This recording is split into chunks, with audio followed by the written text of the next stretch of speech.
Je m'appelle Lamine Bayo, je suis le correspondant de Walfadjri à Sédhiou. Je suis en même temps le chargé comme de l'IF de Sédhiou. Je suis diplômé de journalisme.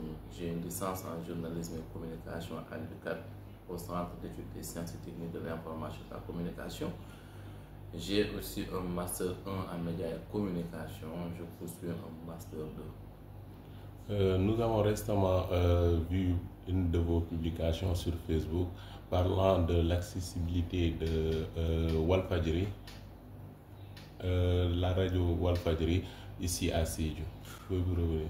Oui, c'est une vieille doléance. J'avoue que depuis 2011, la fréquence était disponible, mais les conditions d'accessibilité et d'installation étaient un problème, d'autant plus que d'abord le site d'accueil n'était pas défini. Au fil du temps, il y avait plusieurs pistes qui ont été explorées par l'administration de l'institution.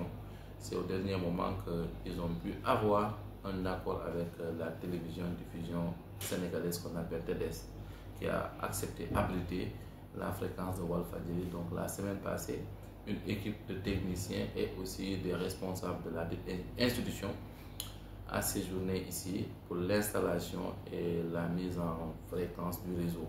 Effectivement, après 17h, juste c'était le samedi dernier, entre 17h et 18h, la fréquence est disponible. Et moi-même, je l'ai testé un peu partout dans la région, dans des zones un peu plus lointaines. Nous parvenons à capter la fréquence 94.6. Peut-être que dire que ce n'est pas une nouveauté parce que Sud FM avait sa fréquence. À un moment donné, beaucoup de chaînes aussi ont fait des efforts dans le cadre de ce qu'on appelle la synchronisation, telle que LFM et ITV. Donc aujourd'hui, cette fréquence de Walfadjri vient juste s'ajouter aux autres fréquences dans le cadre du désenclavement médiatique, mais comme je l'ai dit aussi, à la variété de contenu, n'est-ce pas, et aussi peut-être permettre à certaines couches, dans le cadre de ce qu'on appelle la variabilité culturelle et traditionnelle, pouvoir se sentir dans le jeu.